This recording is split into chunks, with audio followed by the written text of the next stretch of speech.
RSR rule सामान्य नियम है। ये विशिष्ट नियम बना देने पर सामान्य नियम लागू नहीं रहेंगे। संक्षिप्त नाम रूल नंबर 1 में और आरंभ है। रूल 2 प्रभावशीलता की सीमा। ऐसे कर्मचारी जो किसी पद पर अनुबंध के आधार पर नियुक्त किए गए हो किंतु आगे चलकर नियमित आधार पर नियुक्त कर दिए जाए हो पर भी ये नियम लागू होंगे। कार्य प्रदत्त कर्मचारियों पर जिन्हें बजट इकाई या अधिकारियों संस्थापन वेतन के अतिरिक्त अन्य मद से भुगतान किया जाता है उन पर लागू नहीं होंगे। और श्रमिक कानूनों शासित राज्य कर्मचारियों और संविदा कर्मचारियों पर लागू नहीं होंगे। रूल 3 वित्त विभाग की सहमति लिया जाना अनिवार्य है। किसी शक्ति या अधिकार का प्रयोग या प्रत्यायोजन नहीं किया जा सकता बिना परामर्श के। नियम 4 नियमों में परिवर्तन या संशोधन करने की शक्ति वित्त विभाग की। नियम 5 परिवर्तन करने की शक्ति राज्य सरकार की। नियम 5 अधिकार एवं शक्तियों का प्रस्तुतिकरण। नियम 6 व्याख्या। इन 6 नियम व्याख्या करने का अधिकार राज्यपाल के पास सुरक्षित है। अध्याय 2 रूल नंबर 7 परिभाषाएं। 7.1 में आयु। जब किसी राज्य कर्मचारी विशिष्ट आयु प्राप्त कर लेने पर सेवानिवृत्ति पदोन्नति या सरकार अवकाश पर रहना आवश्यक हो तो जिस दिन वह कर्मचारी विशिष्ट आयु प्राप्त करता है वह कार्य दिवस माना जाता है। नोट सरकार का आदेश 28 अप्रैल 1960 सेवा भंग को जोड़ने जन्म तारीख परिवर्तन करने रिकॉर्ड में कोई परिवर्तन करने के लिए प्रातिक सेवानिवृत्ति से 3 दिन पूर्व आवेदन प्रस्तुत किया जाना आवश्यक है तो विचार नहीं किया जाएगा। आयु ज्ञात करने प्रक्रिया नियम 132 के पैरा 63 के अनुसार आयु ज्ञात की जानी चाहिए। 7.2 में शिक्षार्थी ऐसे व्यक्ति जो किसी व्यापार या व्यवसाय के कार्य पर किसी राज्य की सेवा नियोजन है तो प्रशिक्षणार्थ चुना जाए एक निश्चित राशि भर्ती के रूप में प्राप्त करे और जो किसी विभाग में किसी पद पर संवर्ग में अथवा उसके विरुद्ध नियुक्त नहीं किया गया हो। 7.3 में संविधान। 7.4 में संवर्ग। 7.4 क में चतुर्थ श्रेणी सेवा जिनकी वेतन श्रृंखला 1 या 2 से दी गई हो 17 मई 1990 से प्रभावी। 7.5 में क्षतिपूर्वक भत्ते जैसे शहरी पूर्ति भत्ता इसमें यात्रा भत्ता शामिल है परंतु सत्कार भत्ता या जल मार्ग से विदेश यात्रा भत्ता शामिल नहीं है। 7 में सक्षम प्राधिकारी। राजस्थान के राज्यपाल ऐसे प्राधिकारियों को जिनको इन नियुक्त शक्तियाँ दी गई है। परिशिष्ट 9 भाग 2 में। 7.7 में संचित नीति। 7.7 क में रूपांतरित अवकाश रूल 13(2) के अनुसार। 7.8 में कर्तव्य परिवीक्षाधीन अथवा विद्यार्थी के रूप में की गई सेवा नियमित सेवा में नियुक्त कर दिया जाए तो ये कर्तव्य मानी जाएगी। पदभार ग्रहण काल। इसके अपवाद है कि जयपुर और जोधपुर में हस्तांतरण दिवस 7 दिवस और अन्य कोषागारों में 3 दिवस को कर्तव्य रूप में माना जाएगा। अवकाश से लौटने पर उसी पद पर कार्य ग्रहण करने के दिन से कर्तव्य ग्रहण कर्तव्य काल। परिवीक्षाधीन प्रशिक्षणार्थी रूप में व्यतीत की सेवा ये भी कर्तव्य काल। और निवासिक कार्यालय वगैरह निवास की यात्रा करते हुए भाग नहीं माना जाएगा। 7.8(ब)(1) राज्य सरकार द्वारा किसी विशिष्ट आदेश द्वारा निम्न परिस्थितियों में कर्तव्य पर माने जाने की घोषणा कर सकती है। भारत के किसी निर्देशन अथवा प्रशिक्षण अवधि कर्तव्य माने जाएगा। उस अध्ययन के लिए प्रशिक्षण निम्न शर्तों के अधीन हो तो कर्तव्य माना जाएगा अथवा अध्ययन अवकाश स्वीकार किया जाएगा। जब राज्य कर्मचारी ऐसे प्रशिक्षण पर भेजना सरकार के लिए आवश्यक हो, प्रशिक्षण व्यावसायिक एवं तकनीकी प्रवृत्ति का ना हो, प्रशिक्षण अवधि 1 वर्ष से अधिक ना हो, ऐसे कर्मचारी जो केंद्रीय आपातकालीन सहायता संस्थान नागपुर या नागरिक सुरक्षा संप्रेषण विधि एवं ऑपरेशन या आपातित सेवा प्रशिक्षण केंद्र मालवीय नगर एक्सटेंशन एरिया नई दिल्ली में प्रतिनियुक्त किए जाते हैं उन्हें कर्तव्य पर समझा जाएगा। नियमित वेतन और भत्ते प्राप्त होंगे। कोई विद्यार्थी जो भारतवर्ष में किसी विश्वविद्यालय महाविद्यालय में छात्रवृत्ति प्राप्त करते हुए प्रशिक्षण रहते हैं प्रशिक्षण के समाप्ति पर राज्य की सेवा मानने का अधिकारी तो प्रशिक्षण प्राप्त करने का नियुक्त किए जाने के 20 की अवधि को कर्तव्य माना जाएगा। पद पर नियुक्ति के आदेश एपीओ की प्रतीक्षा में व्यवस्थित अवधि भी कर्तव्य माने जाने घोषणा कर सकते हैं। विभागीय परीक्षा में नहीं तो व्यवस्थित अवधि जिसके लिए विभाग द्वारा स्वीकृति दी जा चुकी है। ऐच्छिक परीक्षा प्रवेश के लिए सक्षम पदाधिकारी से स्वीकृति प्राप्त करने पर एवं बाद में परीक्षा अवधि एवं परीक्षा स्थल तक जाने आने के रास्ते उचित समय जिन अधिकारियों को भारत सरकार के द्वारा संस्था में व्याख्यान करने के लिए बुलाया जाता है उन्हें कर्तव्य माना जाएगी। एक बार में मैक्सिमम 7 दिन जाए और भत्ते एवं संबंधित संस्थान संबंधित जो बोले वो दे तो कर्तव्य अवधि माना जाएगा। और राजस्थान कर्मचारी को चुनाव ड्यूटी के दौरान कर्तव्य पर माना जाता है यदि निवास स्थान से कार्यालय अथवा कार्यालय से प्रस्थान कर चुनाव संबंधी कार्य या प्रशिक्षण में सम्मिलित हो कार्य समाप्त होने पर अपने निवास तथा कार्यालय वापस आने की ड्यूटी समाप्त करनी चाहिए वापस आते ही। 7.9 में शुल्क। शुल्क का तात्पर्य संचित निधि के आंतरिक अन्य स्रोत से प्राप्त अनावर्तक या आवर्तक आय जो किसी अशासकीय संस्था के लिए अन्य कार्यों में एवज में प्राप्त की जाती है परंतु इसमें निम्न राशि शामिल नहीं। अनुपर्जित आय जैसे संपत्ति से प्राप्त आय मकान किराया ब्याज लाभांश ये नहीं है।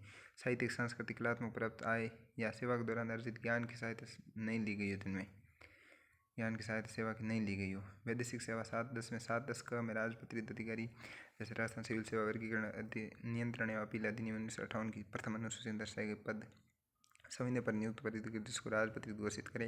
अनुबंध के आधार पर नियुक्त व्यक्ति जिसको राजपत्रित घोषित करे। सरकार द्वारा राजपत्रित घोषित पद पर काम करने वाले कर्मचारी जैसे परिशिष्ट 11(2) में नहीं 12(2) में भाग 2 मंत्रालय सेवा निम्न पदाधिकारी राज प्रशासनिक अधिकारी, मुख्य प्रशासनिक अधिकारी, वरिष्ठ प्रशासनिक अधिकारी, वरिष्ठ व्यक्तिगत सहायक, निजी सचिव, अंक अतिरिक्त प्रशासनिक अधिकारी, राजस्थान मंत्रालय वर्ग सेवा वर्ग 1999, सामाजिक सुरक्षा अधिकारी, राजस्थान समाज कल्याण अधीनस्थ सेवा नियम 1963। 7-10 अर्धवेतन अवकाश, 7-11 विभाग अध्यक्ष, 7-12 सार्वजनिक अवकाश, इसका तात्पर्य नेगोशिएबल इंस्ट्रूमेंट एक्ट के तहत घोषित किया गया अवकाश। 7-13 मानदेय एक राज्य कर्मचारी को प्राप्त होने वाले वो आवर्तक या अनावर्तक भुगतान जो राज्य अथवा भारत सरकार या अन्य सरकार की संसद निधि के किसी सामयिक कार्य के लिए पारिश्रमिक के रूप में दिया जाता है। 7-14 में पद ग्रहण काल, 7-15 में अवकाश, 7-16 में अवकाश वेतन, अवकाश की अवधि दिया जाने वाला वेतन, 7-17 में पदाधिकार, 7-18 में स्थानीय नीति। विभिन्न निकास प्राप्त उस राजस्व जो किसी अधिनियम की शक्ति के आधार पर सरकार नियंत्रण में तो आता है लेकिन किसी साधारण या विशेष मामले कार्रवाई के संबंध में ही हो। उनका बजट स्वीकारना, उनके पदों का सृजन करना, उन्हें पदों को भरने की स्वीकृति देना, अवकाश पेंशन समान नियम बनाना, किसी भी संस्था या निकाय को उस राजस्व जो विशेष रूप में राज्य सरकार द्वारा स्थानीय नीति घोषित करती गई हो। मंत्रालय कर्मचारी परिशिष्ट 12 मंत्रालय सेवा। 7-20 में माह से तात्पर्य कैलेंडर माह से है। इसमें महीनों को 30 दिन का माना जाता है और बाद के वाले दिन आगे जोड़े जाते हैं। इस प्रकार 30 दिन के एक माह के आधार पर बनता है। 7-21 विलोपित। 7-22 में स्थायी नियोजन के कर्मचारी, ऐसे राज्य कर्मचारी जो किसी स्थायी पद पर स्थायी रूप से कार्य करता हो तथा जो किसी स्थायी पद पर अपना पदाधिकार रखता हो या यदि उसका पदाधिकार निलंबित नहीं किया गया तो वह स्थायी पद पर अपना पदाधिकार रखता है। परिवीक्षक दिन कर्मचारी भी स्थायी नियोजन का कर्मचारी कहलाता है। स्थानापन्न या कार्यवाहक कर्मचारी, एक राज्य कर्मचारी किसी ऐसे पद पर लगाया जाए जिसे किसी अन्य व्यक्ति का पदाधिकार हो, वह स्थानापन्न कर्मचारी कहलाता है। यदि सरकार उचित समझे तो किसी अन्य राज्य कर्मचारी ऐसे रिक्त पद पर स्थानापन्न रूप से नियुक्ति कर सकती है जिस पर अन्य कर्मचारी का पदाधिकार नहीं हो। 700 में वेतन, विशेष वेतन या व्यक्तिगत वेतन के आधार पर स्वीकृत वेतन के अतिरिक्त वेतन और निम्न को वेतन के रूप में वर्गीकृत किया गया। राज्य मंत्रालय में आंशिक आधार पर कार्य करने वाले कार्यों के संबंध जब वह किसी वेतनमान में किसी पद पर नियुक्त किया जाए और उसका वेतन 200 घंटे तक कार्य करने के बराबर माना चाहिए। और पुलिस सिपाही या अन्य स्टाफ को जो साक्षरता भत्ता स्वीकृत किया जाता है वह वेतन माना जाएगा। चिकित्सा अधिकारी द्वारा आहरित प्रतिबंधी भत्ता। 7-25 पेंशन, पेंशन में मासिक सेवानिवृत्ति उपादान और मृत्यु से सेवानिवृत्ति उपादान दोनों शामिल है। स्थायी पद, ऐसा पद जिसके सृजन की अवधि निश्चित नहीं हो।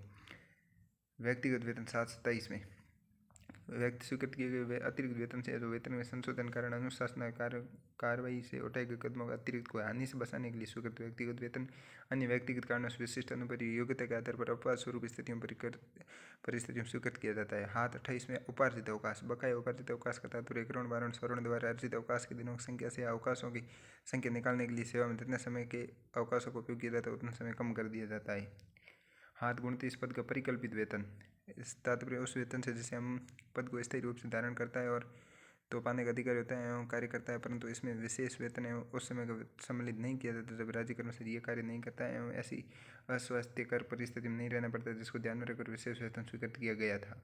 7-30 में परिवीक्षाधीन उस कर्मचारी को कहते हैं जो किसी सेवा या समूह में स्थायी रूप से एक रिक्त पद पर नियमित रूप से नियुक्त किया गया है। यह परिभाषा उस राज्य कर्मचारी पर प्रभाव नहीं होती जो एक समय में स्थायी रूप से कार्य करता है और दूसरे पद पर पर्यवेक्षक तौर पर नियुक्त होता है। जो कोई भी व्यक्ति जैसे एक समय में स्थायी पद पर स्थायी रूप से नियुक्ति होना है और पर्यवेक्षक नहीं होता है तब जब तक उसकी नियुक्ति के साथ पर्यवेक्षक निश्चित शर्त नहीं जोड़ दी गई, जैसे ये शर्त की परीक्षा को पास करने पर ही पर्यवेक्षक माना जाएगा जब तक किसी मामले नियमों द्वारा अन्यथा निर्धारित नहीं किया जाएगा कि एक पर्यवेक्षक कर्मचारी का स्तर वही होगा जो किसी संस्था के कर्मचारी का होता है। 7-30 का परिवीक्षाधीन प्रशिक्षणार्थी संवर्ग की स्पष्ट रिक्ति के विरुद्ध सीधी भर्ती के माध्यम से नियुक्त हुआ और 2 वर्ष की विस्तारित सेवा के लिए नियम पारिश्रमिक पर प्रशिक्षणाधीन रखा जाए। जारी 13 मार्च 2006 को, प्रभावी 20 जनवरी को प्रभावी 2006 में 13 मार्च को। विशेष वेतन। 7-31 में कठिन प्रकृति कार्य या उत्तरदायित्व में वृद्धि होने पर उच्च सेवा। 7-32 में राज्य सेवा, अधीनस्थ सेवा, मंत्रालय सेवा मान्यता चतुर्थ सेवा विभाग की वाली आती है। 7-33 में निर्वाह भत्ता, जब वेतन अवकाश वेतन नहीं दिया जाता है तो वेतन और अवकाश वेतन नहीं दिया जाता। 7-34 में मूल वेतन। 702 के तहत राज्यपाल द्वारा स्वीकृत उस वेतन जो विशेष व्यक्तिगत और अन्य वेतन के अतिरिक्त होता है जो उसे स्थायी पद पर समय नियुक्त कर दिए जाने के फलस्वरूप प्राप्त होता है। 7-34 का में स्थायी नियुक्ति। 7-35 अस्थायी पद, ऐसे पद जो एक वेतनमान में निश्चित समय अवधि के लिए सृजित किए जाते हैं। 7-36 में सावधि पद, ऐसे सावधि पद जिसमें एक राज्य कर्मचारी निश्चित अवधि से अधिक के लिए धारण नहीं कर सकते। किसी पद की सावधि होने पर या न होने के विवाद पर अंतिम निर्णय राज्य सरकार करेगी। 7-37 समय वेतनमान से जो इन नियमों में दी गई शर्तों के अनुसार एक निश्चित अवधि के आधार पर न्यूनतम से अधिकतम तक चलता हो। एक पद को दूसरे पद तक पद के समय वेतनमान के समकक्ष उच्च स्थिति में कहा जाता है जब दोनों पक्षों का वेतनमान समान तथा दोनों पदों के व्यक्ति एक संवर्ग में आते हो, किसी संवर्ग में एक वर्ग में आते हो। 738 स्थानांतरण निम्न कारणों से किया जा सकता है। एक नए पद के कार्यभार संभालने के लिए उसके मुख्यालय को स्थान परिवर्तन करने के फलस्वरूप विश्रामकालीन विभाग जिसमें प्रतिवर्ष नियमित रूप से अवकाश रखा जाता है और इन अवकाशों की अवधि में उस विभाग के कर्मचारी को अपने कर्तव्य से अनुपस्थित रहने की अनुमति होती है। पेंशन के आयोगी संस्थान 740 में का वेतन राज्य बजट के अधिकारियों संवेतन और संस्थापन का संवेतन मन से नहीं चुकाया जाता बल्कि अन्य मन से चुकाया जाता है। रूल 8 परिवीक्षाधीन प्रशिक्षणार्थी की नियुक्ति एवं शर्तें। परिवीक्षाधीन प्रशिक्षणार्थी सफलतापूर्ण करने पर ऐसे कर्मचारी को उस पद के वेतनमान में न्यूनतम वेतन प्रदत्त किया जाएगा। यह अवधि वार्षिक वेतन वृद्धियों के लिए सेवा में सम्मिलित नहीं की जाएगी। एक कैलेंडर वर्ष में 15 आकस्मिक अवकाश दिए होंगे। 3 जुलाई 2014 का आदेश के अनुसार MBBS या वरिष्ठ निदेशक सहायक आचार्य इंटर्नशिप की 1 वर्ष के दोनों परिवीक्षाधीन की अवधि 2 वर्ष के बजाय 1 वर्ष होगी। राज्य से उच्च स्तर पद पर नियुक्ति है विशेष अनुरोध जैसे प्रोफेसर तो राज्य में 3 सितंबर 2014 के बाद जारी कर 1 वर्ष का परिवीक्षाधीन समय किया गया है। 8 का में नवीन नियुक्ति पर आयु 16 से लेकर 40 वर्ष तक, सिक्योरिटी 18 वर्ष, भारतीय सेनाओं में 50 वर्ष तक, विधवा एवं तलाकशुदा महिला अभ्यर्थी नो लिमिट मैक्सिमम 60 आयु का प्रमाण पत्र वेतन बिल के साथ कोषागार को भेजा जाएगा। प्रथम वेतन बिल के साथ प्रमाण पत्र अंकित जन्मतिथि को उल्लेख नियुक्ति आदेश में स्पष्ट रूप से किया जाएगा। शैक्षणिक योग्यता यदि 12 से कम है तो ऐसे पद पर नगर पालिका, नगर निगम या पंचायत विद्यालय द्वारा जारी अंकित दिनांक के आधार पर जारी प्रमाण पत्र के आधार पर यदि दस्तावेज उपलब्ध नहीं है तो 7(1) के अनुसार किया जाएगा। जब किसी कार्यरत कर्मचारी को नियमित कर दिया जाता है तो उसकी सेवा पुस्तिका के विवरण का अंकित जन्मतिथि स्वीकार कर लिया जाएगा, वही फाइनल रहेगी। देवस्थान विभाग पुजारियों पद पर नियुक्ति की अधिकतम आयु 45 वर्ष है। 22 मई 1996 को जारी आदेशों के अनुसार जन्मतिथि में परिवर्तन कार्मिक विभाग एवं वित्त विभाग सहमति बिना नहीं किया जाएगा। 21 फरवरी 2012 को सेवा विवरणिका में अंकित जन्मतिथि पर पारदर्शी टैब लगाना जरूर कर दिया। बंद पत्र भरकर औपचारिक परिवर्तन करना चाहिए।